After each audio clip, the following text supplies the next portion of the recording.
ओम नमः शिवाय। विष्णु भगवान की जय। आप सभी के दिन शुभ हो। आज 3 फरवरी दिन मंगलवार है। फागुन मास कृष्ण पक्ष की द्वितीया तिथि है और द्वितीया तिथि माघा नक्षत्र और शोभना योग का संयोग बन रही है।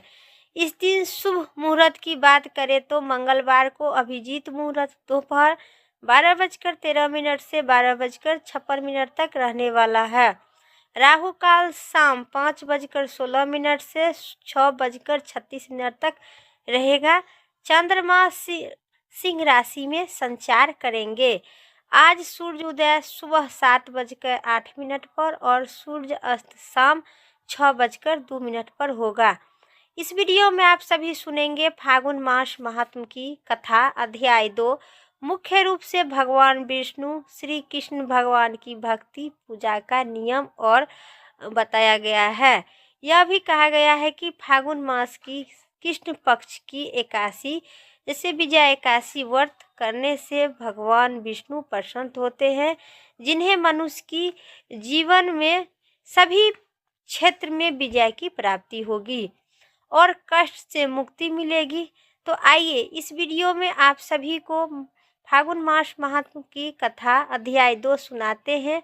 यह शिव और विष्णु के बारे में पौराणिक कथा में 3 दिलचस्प कहानी है, जो आप लोग मनचित और श्रद्धा से इसका कथा जरूर श्रवण करें और कमेंट बॉक्स में विष्णु भगवान की जय और भोले बाबा की जय जरूर लिखें। जब शिव का घर विष्णु ने ले लिए, जब विष्णु ने शिव भगवान की मुश्किलों से बचाए और अंत में भगवान विष्णु ने भगवान शिव की भक्ति दिल छू लेने वाली कहानी है। क्या आप जानते हैं बद्रीनाथ की कहानी जानते हैं? यह तो जगह जहाँ शिव और माता पार्वती रहते हैं, वह उनका घर ही था। एक दिन भगवान विष्णु नारायण यानी विष्णु भगवान के पास नारद जी गए और बोले कि आप मानवता के लिए एक खास मिसाल बनाइए। भगवान विष्णु ने कहे, क्या हम खास कैसे मिसाल बनाए? तो जो फागुन मास के में जो पूजा पाठ करता है, जो व्यक्ति उनकी सभी प्रकार के पुत्र पुत्री धन ऐश्वर्य जीवन में सभी प्रकार के सुख दे, उनकी दंपति जीवन में आप सुख दे, जिस प्रकार आप लक्ष्मी जी के साथ रहते हैं। नारद जी के वचन सुनकर आप हर समय शेष नाग के ऊपर लेटे रहते हैं। आपकी पत्नी लक्ष्मी जी हमेशा आपकी सेवा में लगी रहती है उसी प्रकार से, और आपके लाड करती रहती है। इस ग्रह के अन्य प्राणियों के लिए आप अच्छी मिसाल नहीं बन पा रहे हैं। आपको सृष्टि की सभी जीवों के लिए कुछ अर्थपूर्ण कार्य करना चाहिए। इस आलोचना से बचने के साथ और अपने उत्साह के लिए भगवान को भी ऐसा करना पड़ा। भगवान विष्णु तपस्या और साधना करने के लिए सही स्थान की तलाश में चले गए। चलते चलते हिमालय तक आए। वहां उन्होंने मिला बद्रीनाथ, एक अच्छा सा छोटा सा घर, जहां कुछ वैसा ही था जैसे उन्होंने सोचे थे। साधना के लिए सबसे आदर्श जगह लग रही थी। उन्होंने वहां उस घर के अंदर गए। घुसते ही उन्होंने पता चला कि ये तो शिव भोलेनाथ का निवास है और वहां तो बड़े खतरनाक व्यक्ति है। अगर उन्हें गुस्सा आ गया तो वह आपका भी नहीं, खुद को भी नहीं गला काट सकते हैं। ऐसा में नारायण ने खुद को एक छोटे से बच्चे के रूप में बदल गए और घर के सामने बैठ गए। जब वह वक्त उस समय शिव और माता पार्वती कहीं भ्रमण करने के लिए निकले थे। जब वे घर वापस लौटे तो उन्होंने देखा कि एक छोटा सा बच्चा जोर जोर से रो रहा था। पार्वती को दया आ गई। उन्होंने बच्चे को गोद में उठाने की कोशिश की। तब शिव भगवान ने पार्वती को रोकते हुए कहा कि इस बच्चे को मत छूना। माता पार्वती ने कहे कि कितने क्रूर है आपके अंदर, कैसे इना समझी की बात कर रहे हैं। वे तो इस बच्चे को उठाने जा रहे थे, देखिए तो कैसे ये रो रहा है। शिव बोले कि तुम देख रहे हो वो है नहीं, तुम जो देख रहे हो उस पर भरोसा मत करना। उस बालक कोई बालक नहीं है, साधारण नहीं है, इस पे कोई तो कोई दोस्त है, इसीलिए ऐसा रूप करके उस टाइम से ही खेल रहा था और तुमको हमको देखा है तभी रोने लगा। कुछ तो है, ये कोई साधारण बालक नहीं है, इसके मन में और नेत्र में जो भी है हम समझ रहे हैं। आप भूल से भी ममता में आके इस बच्चे को गोद में मत उठाइए, इस बच्चे को मत उठाइए। बच्चे के लिए पार्वती की स्त्री सुलभ मनोभाव ने उन्होंने शिव की बात नहीं माने। उन्होंने कहा आप कुछ भी कहिए, मुझे कोई फर्क नहीं पड़ेगा। मैं मेरे अंदर को माँ बच्चे को इस तरह रोते नहीं देख सकते हैं। मैं तो इस बच्चे को जरूर उठाऊंगी। और यह कहकर उन्होंने बच्चे को गोद में उठा लिए। उठाकर उठाकर गोद में दुलार प्यार करने लगे। बच्चा पार्वती की गोद में आराम से और शिव भगवान की तरफ बहुत सी खुश होकर देख रहा था। शिव भगवान उनका नतीजा जानते थे कि लेकिन करे तो करे क्या, इसलिए उन्होंने कहा ठीक है चलो देखते हैं। पार्वती ने बच्चे को खिलाए पिलाए कर चुप कर दिए और कहे घर पर छोड़कर खुद शिव भगवान के साथ गर्म पानी में स्नान के लिए बाहर निकल पड़े। जहाँ पर गर्म पानी के कुंड था उसी कुंड पर स्नान के लिए भगवान शिव चले गए। जब बंद करके चल गए तो देखा कि घर के अंदर बंद था। शिव तो जानते ही थे कि अब खेल शुरू हो गया है। पार्वती माता हैरान थी कि आखिर दरवाजा किसने बंद किया है। शिव बोले मना कर रहे थे आप इस बच्चे को गोद में मत उठाइए, लेकिन आप एक न माने। देखिए घर के अंदर गेट लगा ली।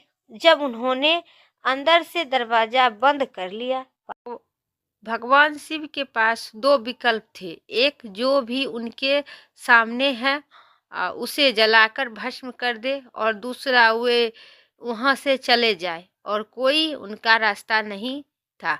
उन्होंने कहा चलो कहीं चलते हैं, क्योंकि यहाँ तो तुम्हारा प्यार बच्चा है, इसलिए मैं इसे छू भी नहीं सकता हूँ, अब कुछ कर नहीं सकता हूँ, चलो कहीं और चलते हैं। इसी तरह भगवान भोले और माता पार्वती को तरीके से हटा दिया गया और निष्कासित कर दिए गए।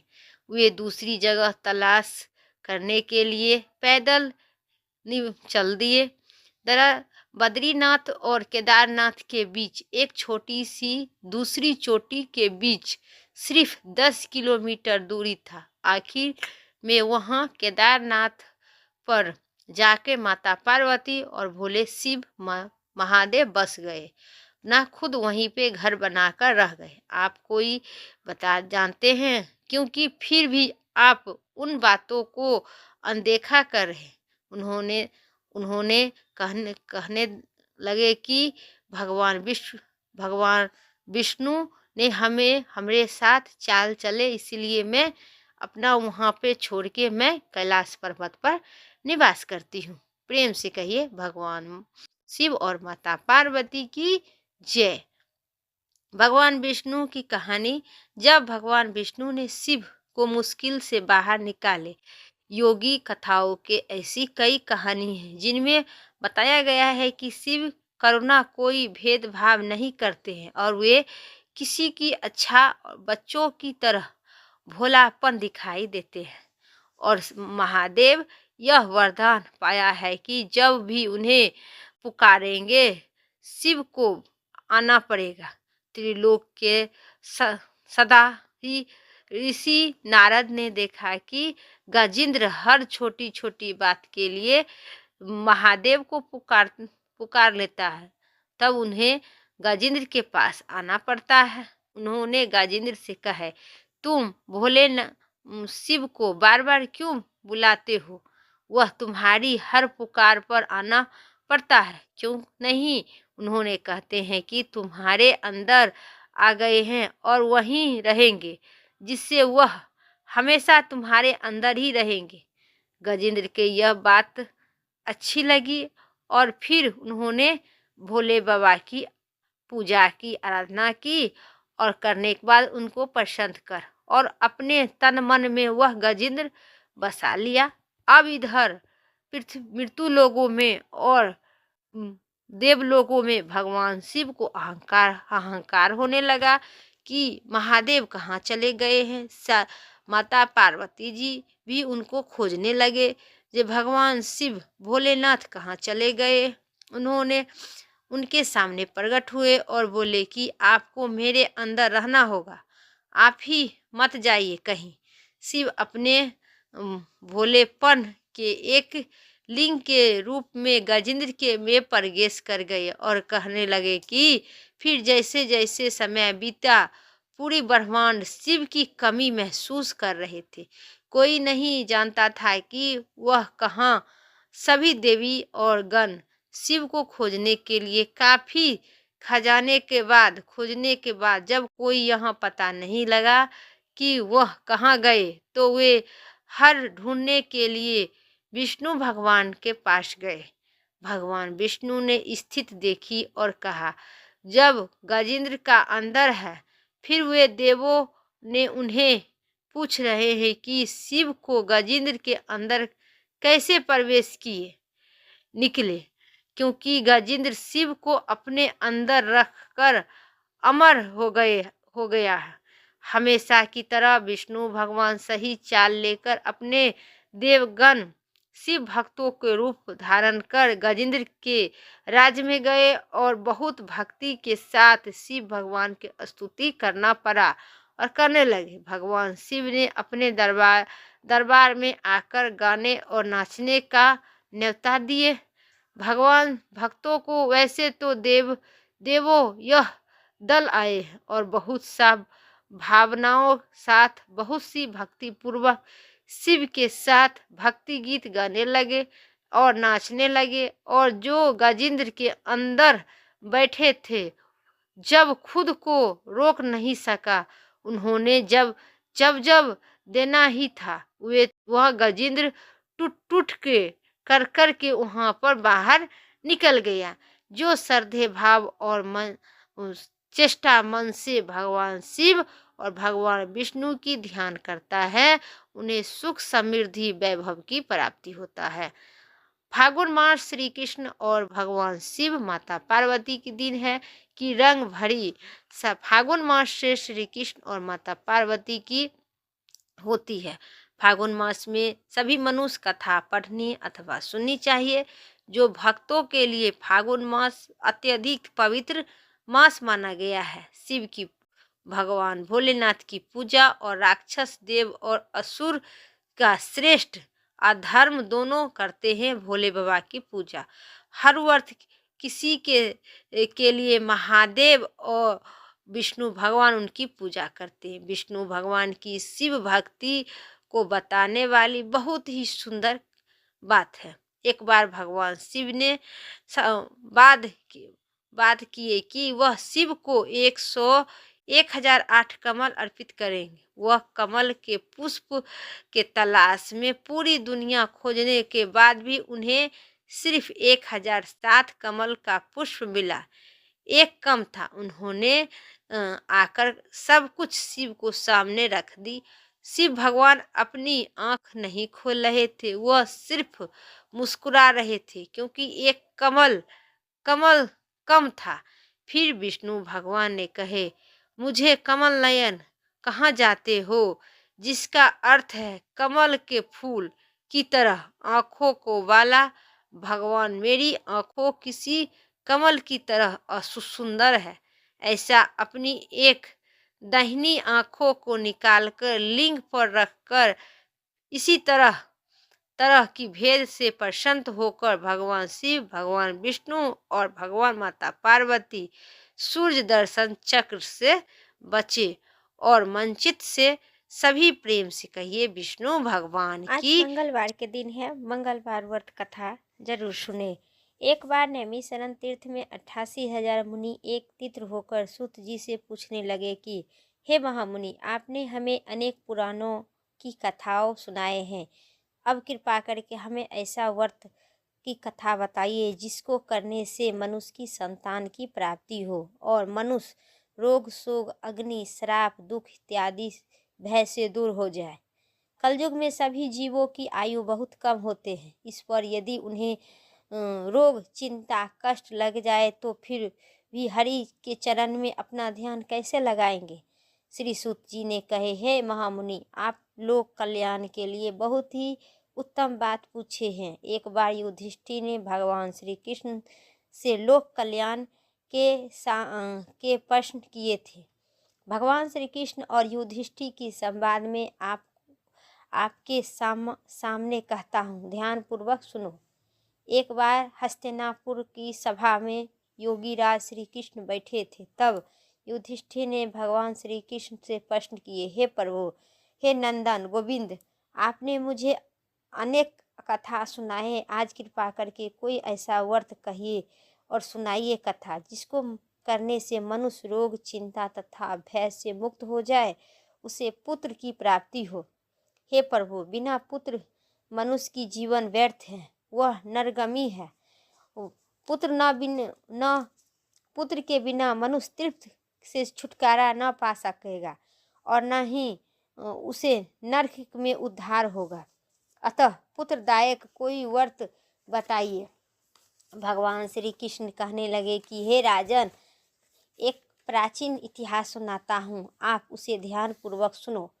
कुंडल नामक एक नगर में नंद नाम का एक ब्राह्मण, बुद्धिमान ब्राह्मण रहा करते थे। उनका गुजारा जैसे तैसे चल रहा था, परंतु वह बहुत दुखी रहा करते थे क्योंकि उनके कोई संतान नहीं थी। उनकी पत्नी सुदंता पतिव्रता थी और भक्ति पूर्वक श्री हनुमान जी की आराधना किया करती थी। मंगलवार के दिन व्रत करके अंत में भोजन बनाकर हनुमान जी के भोग लगाकर फिर बाद में स्वयं भोजन करती थी। एक मंगलवार को गृह कार्य की अधिकता के कारण वह हनुमान जी की भोग लगाना भूल गए। इस पर उन्होंने बहुत दुख हुआ। उन्होंने स्वयं भी भोजन नहीं की, प्रण ली कि अब मैं अगले मंगलवार को जब हनुमान जी की भोग लगाकर फिर स्वयं जल अन्न ग्रहण करूंगी। ब्राह्मणी सुदंता प्रतिदिन भोजन बनाती थी, श्रद्धापूर्वक अपने पति को खिला देती थी, परंतु स्वयं भोजन नहीं करती थी। वह तब ब्राह्मण सुदंता अपने पति को प्रण के अनुसार भूखी प्यासी निहार रहकर, परंतु 7वें दिन लगातार वह प्रातः काल बेहोश होकर गिर पड़ी। सुदंता इस असीम भक्ति से श्री हनुमान जी बहुत प्रसन्न हुए और उसके बाद उनके सन्मुख प्रकट होकर कहे, हे सुदंता, बोलो, तेरे भक्ति से मैं बहुत प्रसन्न हूँ, तू उठ जा और वर मांग। सुदंता अपने आराध्य देव श्री हनुमान जी को समक्ष पाकर आनंद से विहुत हो गई और उनके चरण में गिर पड़ी। हे प्रभु, मेरे कोई संतान नहीं है, कृपा करके मुझे संतान पद की प्राप्ति करे। श्री हनुमान जी कहे, तेरी इच्छा पूर्ण होगी, तेरे यह एक कन्या उत्पन्न होगी, उसके अष्टगंध प्रतिदिन सोने चांदी देगी। इसी प्रकार वर देकर हनुमान भगवान अंतर्ध्यान हो गए। ब्राह्मणी सुदंता बहुत हर्षोल्लास हुई। उनके यह समाचार अपने पतिदेव को जाकर कहे, लेकिन ब्राह्मण देव कन्या का वरदान सुनकर कुछ दुख भी हुआ, परंतु सोना मिलने के बाद उनकी प्रसन्नता भी हुई। विचार करके ऐसी ही कन्या के साथ मेरी निर्धनता तो समाप्त हो जाएगी। श्री हनुमान जी की कृपा से वह ब्राह्मणी गर्भवती हुई और 10वें मास में एक अति सुंदर कन्या का जन्म दी। वह कन्या अपने पिता के घर में ठीक उसी प्रकार बढ़ने लगी जिस प्रकार शुक्ल पक्ष की चंद्रमा बढ़ते हैं। 10वें दिन ब्राह्मण ने उस बालिका का नामकरण संस्कार करवाकर उसे कुल पुरोहित ने उन्हें बालिका का नाम रत्नबाला रखा। इस कन्या के पूर्व जन्म में विधि विधान से मंगलदेव की व्रत भी किया करती थी। रत्नबाला का अष्टगंध प्रतिदिन बहुत सी बढ़ने लगी। रत्नबाला इस कन्या का पूर्व जन्म विधि विधान से पूजा करती थी और रत्नबाला अष्टगंध प्रतिदिन सी सोना चांदी देते रही। उसी दिन सोने से नंद ब्राह्मण बहुत धनवान हो गए। ब्राह्मणी सुदंता भी अभिमानी हो गई। समय बीतने के बाद रत्नबाला 10वें वर्ष का हो चुकी थी। एक दिन सुदंता ने ब्राह्मण पति से कहा, हमारी पुत्री रत्नबाला विवाह योग हो गई, अतः कोई सुंदर वर खोजकर इसे विवाह कर दिया जाए। यह सुनकर नंद ब्राह्मण बोला, अभी तो रत्नबाला बहुत छोटी है। तब वर ब्राह्मणी ने कहा, शास्त्रों के अनुसार कि कन्या 8वें वर्ष में गौरी, 9वें वर्ष में रोहिणी और 10वें वर्ष में कन्या, इसके पश्चात रत्नबाला हो जाती है। गौरी के दान करने से पाताललोक में होती है, रोहिणी के दान करने से वैकुंठ के प्राप्त होती है और कन्या के दान करने से इंद्र में सुखों की प्राप्ति होती है। हे पतिदेव, अगर रत्नबाला का दान किया जाए तो घोर नरक की भी प्राप्ति होगी। इस पर नंद ब्राह्मण ने कहे, अभी तो रत्नबाला 10 वर्ष की हुई है, मैं तो 16-16 साल की कन्या का विवाह करवाकर आए हैं, अभी जल्दी क्या है। ब्राह्मणी सुदंता ने कहा, आपको लोभ अधिक हो गया है। अगर 11वें वर्ष में कन्या का विवाह नहीं किया जाए तो उनके मानसिक धर्म रत्न का पिता और बड़े भ्राता को पान करना पड़ता है। शास्त्र के अनुसार कहा गया है कि यदि माता पिता और बड़े भाई रत्नबाला कन्या को देखते हैं तो वे नरक के गमी होते हैं। नंद ब्राह्मण ने कहा, ठीक है, कल योग वर की तलाश में अपना दूत भेजूंगा, तलाश करो। फिर दूसरे दिन ब्राह्मण ने दूतों को बुलाकर कहे, मेरी कन्या जैसी सुंदर है वैसे ही सुंदर वर के लिए तलाश करो। दूत स्वामी की आज्ञा पाकर खोजने के लिए चल पड़े।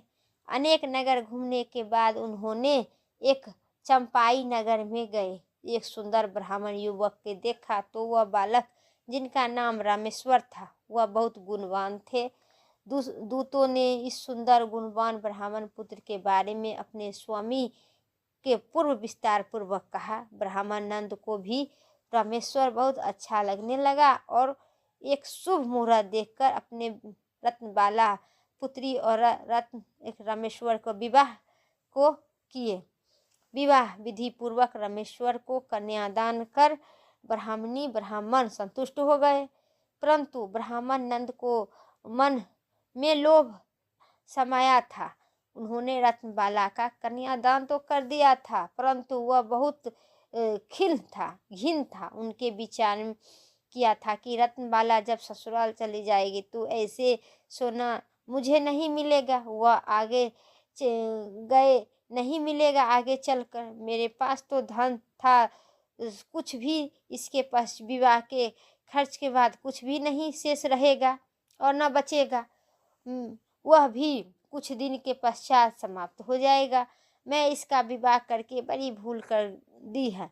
उन्होंने विचार की कि अब कोई ऐसा उपाय जरूर करेंगे, रत्नबाला मेरे घर ही रह जाएगी। लोभ रूपी राक्षस ब्राह्मण नंद का मस्तक पर छत था। रात भर सैया पर बेचैनी करवट करवट बदलते बदलते उन्होंने एक कुद्र चाकू का निर्माण किया। उन्होंने विचार किए कि जब रत्नबाला का पति रमेश्वर उसे अपने घर वापस ले जाएंगे तो मार्ग में उनका वध करवा दूंगी और अपनी पुत्री अपने घर वापस ले आऊंगी, जिससे निमित्त रूप से उसे सोना भी मिलता रहेगा और समाज में कोई मनुष्य की उसे दोष भी नहीं हो सकता है। प्रातःकाल नंद ब्राह्मण और उनकी पत्नी सुदंता अपने जमाता तथा पुत्री की बहुत सा धन दौलत देकर रामेश्वर अपनी पत्नी रत्नबाला को लेकर अपने नगर चल पड़ा। ब्राह्मण नंद महालोभ से भयभूत पाप पुण्य के विचार भूल चुका था। इधर अपने भयंकर चाकू का निर्माण कराकर कार्य रूपी देने के लिए उन्हें अपने दूत को मार्ग में अपने जमाता को वध के लिए पहले ही से भेज दिया था। दूत मार्ग में छिप कर बैठा था। जब रामेश्वर उसके छिपे स्थान पर पहुँचे, ब्राह्मण के कहने अनुसार स्वामी की आज्ञा पाकर उसे रामेश्वर को वध कर दिया। इसके पश्चात उन्होंने यह समाचार ब्राह्मण तक पहुँचा दी। अपने जमाता के वध के समाचार प्रातः नंद ब्राह्मण उस स्थान पर पहुंचा। रुदन करते रहे। अपनी पुत्री से बोला, पुत्री, मार्ग में लुटेरे ने तेरे पति का वध कर दिया है। भगवान की यही इच्छा के आगे किसी को बस नहीं चलता है। अब तू घर चल, वह रहकर शेष जीवन व्यतीत करना। जो भाग में लिखा हो वही होगा। अपने पति की काल मृत्यु से रत्नबाला बहुत दुखी करुणारुदन रो रहे थे। होते हुए अपने पिता से बोली, हे पिताजी, इस संसार में जिस स्त्री की पति नहीं है उनका जीना व्यर्थ है। मैं अपने पति के साथ ही अपने शरीर को जलाकर भस्म कर दूंगा। इस संसार में रहूँगा और सती होकर मैं अपने इस जन्म को माता पिता के नाम तथा सास ससुर के नाम का यश समर्थन फैलाऊंगा। ब्राह्मणानंद अपनी पुत्री रत्नबाला की यह वचन सुनकर वह विचार करने लगे कि मैंने क्या कर दिए हैं, कैसा पाप अपना सर पर लिए हैं। व्यर्थ में जमाता को वध कराकर पाप अपने सर पर ले लिया। रत्नबाला अपने पति के साथ अपने प्राण तक देने के तैयार हो गई। मेरा तो दोनों तरफ से ही मरण हो गया। धन तो अब मिलेगा नहीं, जमाता का पाप भी फलस्वरूप मुझे यत्न भोगना पड़ेगा। यह सोचकर नंद ब्राह्मण बहुत दुखी हुए। रामेश्वर की चिता रचाई गई। रत्नबाला सती होकर इच्छा से पति की सिर अपनी गोदी में रखकर पति की चिता पर बैठ गई। जैसे ही रामेश्वर की चिता में आग लगाई गई, वैसे ही प्रसन्न होकर मंगलदेव प्रकट हो गए और बोले, हे रत्नबाला, मैं तेरी पतिव्रता भक्ति से बहुत प्रसन्न हूँ, तू वर मांग। रत्नबाला ने अपने पति का जीवन दान मांगकर मंगलदेव बोले, रत्नबाला, तेरे पति अजर अमर है। यह बड़ा विधान होगा कि इसके अतिरिक्त तेरी जो भी इच्छा है वह भी मांग। रत्नबाला ने कहे, हे ग्रह की स्वामी, यदि आप मुझ पर प्रसन्न है तो मुझे यह वर दीजिए कि जो भी मनुष्य मंगलवार के दिन प्रातः काल लाल पुष्प लाल चंदन से आपके पूजा करके आपका स्मरण करे, उसे रोग शोक और विधवा न होने पड़े, व्यंजनों की कभी न होने पड़े, श्राप अग्नि तथा शत्रुओं को भय न हो। जो स्त्री मंगलवार का व्रत करेगा वह कभी विधवा न हो। मंगलदेव तथास्तु कहे, ऐसा ही होगा। यह कहकर मंगलदेव अंतर्ध्यान हो गए। मंगलदेव की कृपा से रामेश्वर जीवित हो उठे। रत्नबाला अपने पति को पुनः प्राप्त कर बहुत प्रसन्न हुए। रामेश्वर अपनी पत्नी को लेकर अपने नगर चले गए। इसके बाद पति पत्नी मंगलदेव हनुमान जी का व्रत प्रत्येक मंगलवार को करने लगे और मंगलदेव की कृपा से इस लोगों में ऐश्वर्य सुख भोग कर अंत में स्वर्ग लोक चले गए। बोलिए रत्नबाला रामेश्वर की जय, हनुमान जी महाराज की जय। उम्मीद करते हैं आप सभी को इस वीडियो पसंद आई, तो कमेंट बॉक्स में अपना विचार जरूर लिखिए। ओम नमः शिवाय जरूर लिखिए। फिर अगली वीडियो लेके आते हैं। तब तक के लिए आप चैनल पर नए हैं तो सब्सक्राइब करके बेल आइकन प्रेस करिए। जय श्री राम, हर हर महादेव।